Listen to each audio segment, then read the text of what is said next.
शुभ प्रभात साथियों। आज हम लोग एक बिग अपडेट लेके आए हैं और ख़ास तौर पे जो यूजीसी नेट का प्रिपरेशन करने वाले हैं वैसे अभ्यर्थियों के लिए एक बहुत बड़ा अपडेट है। क्योंकि आप लोग को पता होगा कि यूजीसी ने लास्ट कुछ समय में उन्होंने एग्जामिनेशन के रिगार्डिंग कुछ डिसीजन लिया है और उसमें उन्होंने बताया है कि कुछ ऐसी बातें हैं जिसमें नंबर ऑफ अटेम्प्ट की बारे में उन्होंने बात की है। साथ ही साथ निगेटिव जो मार्किंग है उसके रिगार्डिंग उन्होंने बात किया है। तो अभी तक तो इम्प्लीमेंट हुई नहीं है, बट इसके बारे में आप देखेंगे कि एजुकेशन मिनिस्ट्री ऑफ एजुकेशन जो है वो क्या डिसीजन लेती है। क्योंकि यूजीसी जो है मिनिस्ट्री ऑफ एजुकेशन के अंदर में ही वो कार्य करती है। ये कोई एजुकेशन का एपेक्स बॉडी है, बट एजुकेशन मिनिस्टर जो मिनिस्ट्री ऑफ एजुकेशन है उसी के अकॉर्डिंग ये काम करती है यूजीसी। अभी इस पर डिस्कशन चल रही है कि अब जो यूजीसी नेट का जो एग्जामिनेशन होने वाला है, जो एनटीए के माध्यम से कंडक्ट करवाई जाती है, उसका नंबर ऑफ जो अटेम्प्ट है उसको लिमिटेड किया जाए। ठीक है, तो जैसा कि अभी तक जो डिस्कशन हुई है तो कुछ ऐसा करके दिया गया है। किसी का 6 अटेम्प्ट है, जैसे कि आपको तो पता ही होगा इसमें एक यूजीसी जो कंडक्ट करवाती है 3 कैटेगरी में। एक जो होती है ओनली फॉर पीएचडी, अभी इस बार जो दिया है पीएचडी, एक उन्होंने नेट के लिए दे रहे हैं, ठीक है, और जेआरएफ। ठीक है, क्योंकि इस बार जो रिजल्ट आया है सबसे ज्यादा पीएचडी, तो ये तो होना ही चाहिए क्योंकि ये एडमिशन के लिए टेस्ट उन्होंने करवाया था कि पीएचडी में किसी तरह एडमिशन हो जाए कैंडिडेट को। और नेट है नेशनल एलिजिबिलिटी टेस्ट, जो असिस्टेंट प्रोफेसर को बनने के लिए ये एलिजिबिलिटी एक प्रकार का टेस्ट है। और जेआरएफ है जो भी नेट क्वालिफाइड करते हैं उसका टॉप 6% जो भी नेट क्वालिफाइड कैंडिडेट होते हैं वो यहाँ पे जेआरएफ क्वालिफाइड करते हैं। ठीक ना, तो आप लोग को शायद पता भी होगा इस बार एग्जामिनेशन में अप्रॉक्स 1,20,1.20 लाख उन्होंने पीएचडी के लिए एलिजिबल किया था। मतलब अप्रॉक्स 1,20,000 ऐसे अभ्यर्थी था जिन्होंने कि पीएचडी के लिए उन्होंने ये 1,12,000 समथिंग था, यानी कि 115 में कर देता। ठीक ना, ठीक है। और नेट में अप्रॉक्स 53 के यानी कि 53,000 और 4.9 के अर्थात 4900 के अप्रॉक्स जेआरएफ क्वालिफाइड किया था इंडिया में। ठीक ना, अब क्या है कि जेआरएफ के लिए क्या है कि एज तो लिमिट ऑलरेडी यूजीसी ने कर रखा है। यहाँ पर एज का लिमिटेशन ऑलरेडी है, एज लिमिट कर रखा है यूजीसी ने 30 ईयर्स। ठीक है, ये रहा जो पहले की अपडेट है। लेकिन अब ने यूजीसी क्या कर दिया, नंबर ऑफ अटेम्प्ट कहीं पे कोई लिमिटेशन नहीं थी, बट इस बार ने यूजीसी एक अपडेट लाई है कि अब जो है नंबर ऑफ अटेम्प्ट भी फिक्स कर दिया जाएगा। तो इसमें फिर बात ये रहा कि कैटेगरीज वाइज होनी चाहिए, क्योंकि यहाँ पे आती है जनरल आती है, ईडब्ल्यूएस आती है, ठीक है, पीएच कैंडिडेट आती है, ओबीसी आते हैं और एससी एसटी कैंडिडेट आते हैं। तो मैं बता दूं कि जनरल वाले के लिए और ओबीसी के लिए लिमिटेशन क्या गया है। क्योंकि जहां तक मुझे जानकारी है तो यहाँ पे क्या है, एक जनरल है, ठीक है, ओबीसी, ठीक है, और दूसरा एससी और एसटी है, और पीएच कैंडिडेट है। पीएच फिजिकली पीडब्ल्यूडी इसको मैं बोलता हूं, पर्सन विथ डिसेबिलिटी। ठीक है, ये 3 कैटेगरी यहाँ पर जनरली अगर कास्ट वाइज देखा जाए तो 3 प्रकार की कैटेगरी है, और पीडब्ल्यूडी हॉरिजॉन्टल आ जाती है जो सब में जाती है, जनरल, ओबीसी, एससी, एसटी, ये तीनों में चला जाता है।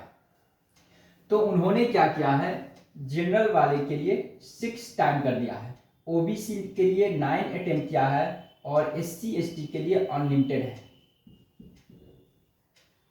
अनलिमिटेड अटेम्प्ट दे रखा है। ठीक है, और पीडब्ल्यूडी कैंडिडेट ये तो हॉरिजॉन्टल है, इसलिए मैं इसको हटा के चलता हूं, इसका विशेष प्रकार का रिजर्वेशन नहीं है, हॉरिजॉन्टल है, इसी में है। तो इस तरह से मैं कैटेगरीज वाइज कास्टेज के बेसिस पे मैं बोल रहा हूं, क्योंकि यहाँ जनरल, ओबीसी और एससी एसटी है, तो एससी एसटी का अनलिमिटेड किया गया है। जनरल के लिए 6 है और ओबीसी के लिए 9 अटेम्प्ट दिया गया है, इस तरह से दिया गया।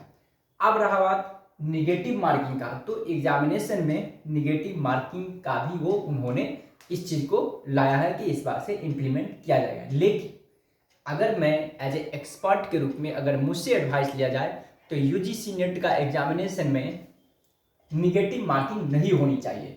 क्यों नहीं होनी चाहिए?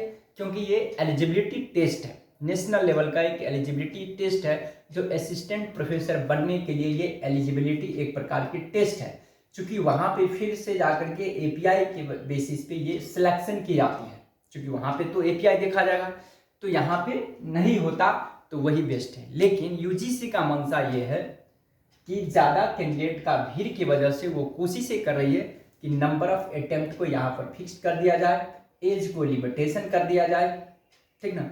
हाँ, जीआरएफ में एज लिमिटेशन है, ये अच्छी बात है, क्योंकि ये यंगस्टर यहाँ पर होनी चाहिए, तभी जाकर के वो अच्छे तरीका से रिसर्च कर सकता है अपने टॉपिक के रिगार्डिंग, क्योंकि यूजीसी ने उसे प्रोवाइड करवाती है, लाखों रुपीज़ उस पर खर्च करती है, करोड़ों रुपीज़ खर्च करती है जीआरएफ कैंडिडेट पे, तो वो एक अच्छा तो खोजेगा ही, एक उसमें क्वालिटी प्रोवाइड होगा, एक अच्छा थीसिस लिख पाएगा, एक अच्छे टॉपिक पे वो रिसर्च कर सकेगा, रिसर्च का क्वालिटी में इम्प्रूवमेंट होगा, क्वालिटी स्किल्स उस स्कॉलर का स्किल में इन्हांस होगी। तो इसलिए यहाँ पे तो एज लिमिट होनी चाहिए, ये तो है और होना भी चाहिए, और यहाँ पे अटेम्प्ट भी फिक्स कर देता तो और बेटर होता, क्योंकि ये जीआरएफ अपने आप में बहुत बड़ी चीज़ है। क्योंकि अब रिजल्ट से भी आपको पता चल रही है कि कहाँ पे पीएचडी, तो ये तो अपने आप में अलग है। अब नेट देखेंगे तो 53,000 और कहाँ 4,900 आउट ऑफ 12 लाख कैंडिडेट में इतना कम, जबकि इस बार मैं बता रहा हूँ कि इस बार सबसे ज़्यादा जीआरएफ क्वालिफाइड क्या 4,900 यानी कि 49। नहीं तो जीआरएफ का रिजल्ट जो आता था हमारे इंडिया में 3500 अप्रॉक्स आया करता था, उसी में 100-200 कभी कम और कभी ज़्यादा। इस बार यूजीसी ने सबसे ज़्यादा जीआरएफ का रिजल्ट दिया है 4,900, क्योंकि इस बार 2 एग्जामिनेशन को मर्ज कर दिया गया था, ठीक है। तो इसलिए उन्होंने, मेरा जहाँ तक एजम्पशन है, यूजीसी ने ऐसा उसका मंशा होगा, इसलिए उन्होंने इस बार थोड़ा सा ज़्यादा रिजल्ट अनाउंस किया। तो ये कोई बड़ी बात नहीं है, क्योंकि 2 एग्जाम यहाँ पे मर्ज किया गया, तो नंबर ऑफ सीटें तो बढ़ना चाहिए ही, नहीं तो फिर दिक्कत हो जाती है। तो यहाँ पे यही बिग अपडेट है जो यूजीसी ने इस चीज़ को अब देखेंगे, क्या दिसंबर एग्जामिनेशन में क्या वो इम्प्लीमेंट कर पाती है या नहीं। यदि करती है तो अब देखा जाए कि आगे क्या डिसीजन लेती है, क्योंकि अभी भी यूजीसी सोच रही है यस नो, क्योंकि कितना को कहना है होनी चाहिए, कितना ऐसा भी कैंडिडेट एप्लीकेंट है उसको कहना है नहीं होनी चाहिए। अब एज ए एक्सपर्ट के रूप में जो भी इस कमेटी में बैठेंगे, अब कमेटी क्या डिसीजन लेती है, मिनिस्ट्री ऑफ एजुकेशन क्या डिसीजन लेती है, अब उस पर ये देखा जाए कि वो क्या करते हैं। लेकिन बार बार एडवर्टीजमेंट में, बार बार वेबसाइट, न्यूज़पेपर, बुलेटिन, टेलीविजन, इस सब पे ये कास्टिंग किया जा रहा है कि यूजीसी ने बिग अपडेट कर दिया है, लिमिटेशन कर दिया है और निगेटिव मार्किंग कर दिया है। निगेटिव मार्किंग, हालांकि निगेटिव यदि मार्किंग करती है तो उससे कोई बहुत ज़्यादा फर्क नहीं पड़ने का होगा, इसलिए कि निगेटिव यदि मार्किंग होती है तो वो ऑल स्टूडेंट के लिए होती है, ऑल कैंडिडेट के लिए होती है, तो बात उतना ही होती है, थोड़ा सा कट ऑफ कम जाती है। यदि निगेटिव मार्किंग होती है तो कट ऑफ बढ़ जाती है, क्योंकि जो अच्छा स्टूडेंट है वो भी ऑल क्वेश्चन बना के आएंगे, जो एवरेज है वो भी बनाएंगे और जो बहुत लोअर है वो भी बनाएंगे।